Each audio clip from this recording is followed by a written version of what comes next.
Good morning, everybody. Just thought I'd check in for your daily little travel down the South African coastline with me. Things are getting real, hey? We are all locking down. People are losing their jobs here in Australia. It's like every 24 hours something else happens. It's quite crazy. I have seen some quite funny things on Facebook that people are posting. Someone posted about how at the end of all this, we'll all be back to our natural hair colour. Well, as you can see, I've been growing my hair, but now all the greys are coming out, and it's been a while since I've been to the hairdresser. So it'd be interesting to see how we all look at the end of this. I'm still taking care of my skin though. I use Rodan and Fields. I don't know if you guys have heard of it. But it's amazing, and I am so obsessed that, I don't skip a beat with that one. Hey, Dana, how's it going?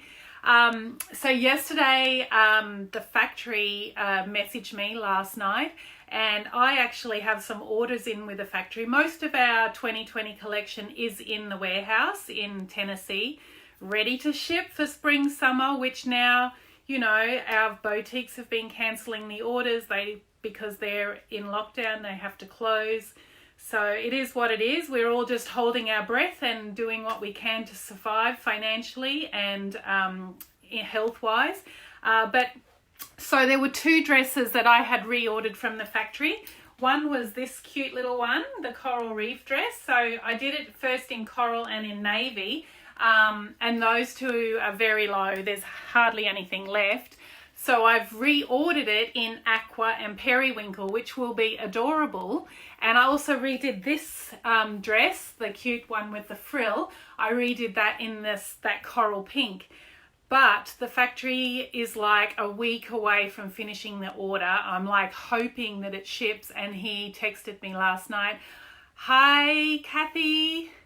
He texted me last night saying, I'm sorry, India is all in lockdown. Your order is at a standstill. So I don't know when it's going to ship. So it is what it is. We just, we're in this together and we see what happens. So, I just thought I'd continue on my little story. So we did that yacht delivery down to Cape Town to get experience of sailing before we went across the ocean on our own little boat. So we got to Cape Town and we survived and everything was okay. We got our life raft and our charts off his boat and off we went back to our home port of Port Elizabeth. And then we continued on our preparations to get ready. Now, when we actually sailed down the coastline, we took things a lot slower. So that meant we actually spent, a month in some ports waiting for a nice weather window before we would attempt to go around the southern tip of Africa. Our boat was tiny. It was only 34 foot long. It was kind of like a surfboard, so it wasn't very wide. It was a narrow, skinny little boat. Beautiful boat, very safe, but we weren't really taking chances.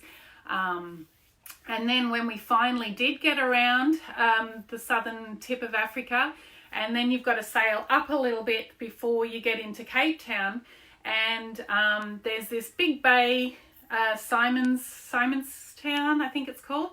And there's this big bay, and we were sailing across this bay, and on the other side of the bay was the yacht club where we were going to pull in, and the wind just picked up. So we had nearly made it safely to port, but the wind picked up before we could actually get there. And I remember clearly I was down below and I was sitting at the nav table, and this huge gust. I mean, Cape Town, the winds are crazy. Like hurricane force is like, oh yeah, hurricane. It blows there like crazy. So we're sailing along, and next thing, this huge big gust of wind hits us, and our boat goes straight over on its side with, all the kitchen cupboards emptied on top of me, sitting on the other side of the boat, like just stuff everywhere. Everything that was packed away was out on the floor, all over us. What you do in that situation is you release the main sheet, which is holding the mainsail, So my husband managed to scramble and dump the sail, which dumps all the wind out, and then the boat comes straight back up. But for that moment, it's like, ah! You know, crazy. But we were fine. We just got into port. Actually, when we came into onto the dock, people came running down the dock to help us. So we had not been in this port before. We come in and they've told us on the radio which port, which berth they want us to come into. And we're coming into this berth, and there was a guy that we had met before somewhere further up the coast. And then this other guy, and we were just like, here they come. And they're like running down the dock to get there to catch us as we come in, to catch our lines.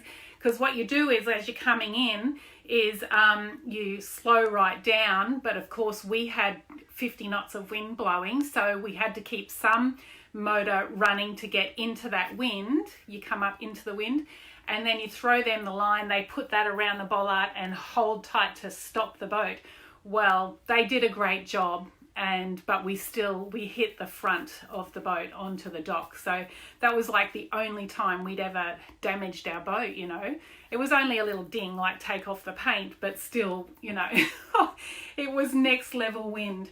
And then we actually spent about 6 weeks in Cape Town working up the courage and waiting for a nice weather window to start our big sail across the Atlantic. And because Cape Town is in Southern Ocean, that's like where the winds blow. And we didn't have any, you know, like I said, there's no modern conveniences on our boat, no mod cons.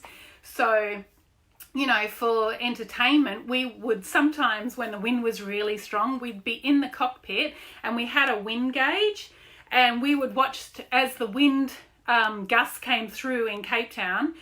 We would watch the wind gauge. Whoa, 50 knots. Whoa, 60 knots. Like, that was our entertainment. I guess that's before we all had iPhones and, you know, Facebook to scroll through. So that was our entertainment. But yeah, crazy times learning to sail in South Africa, that's for sure. But yeah, it prepared us for anything really, because, you know, the only time you really get conditions like that up in the Caribbean is when there's a hurricane, and hopefully you're not at sea in a hurricane. Well, that's the plan. So hi Tammy, nice to see you. I can't see who else is there, but yeah, so that's my little story for today. I'll think of some other little story to share with you tomorrow, and keep you updated. Let me know how you guys are going, what you're up to. Have you been to the shops? Are you allowed to go to the shops? Have you had your hair done? Are your greys starting to show like mine? Yeah, have you been able to buy toilet paper? I've got toilet paper, but I'm having trouble buying flour. And my kids are home, and so there's cupcakes and there's cookies. So yeah, I'm starting to run out of flour, and the last 2 times I went to the shop, last week and the week before, there was no flour on the shelf. So anyway, we'll see. The kids might have to lay off the treats. Yeah, so that's it. Have a great day. Please tell me what you guys are up to. Always love to hear from you guys, and it is fun just keeping each other going. You share your stories, I'll share mine. Okay, have a great day. Have a great night there. Bye.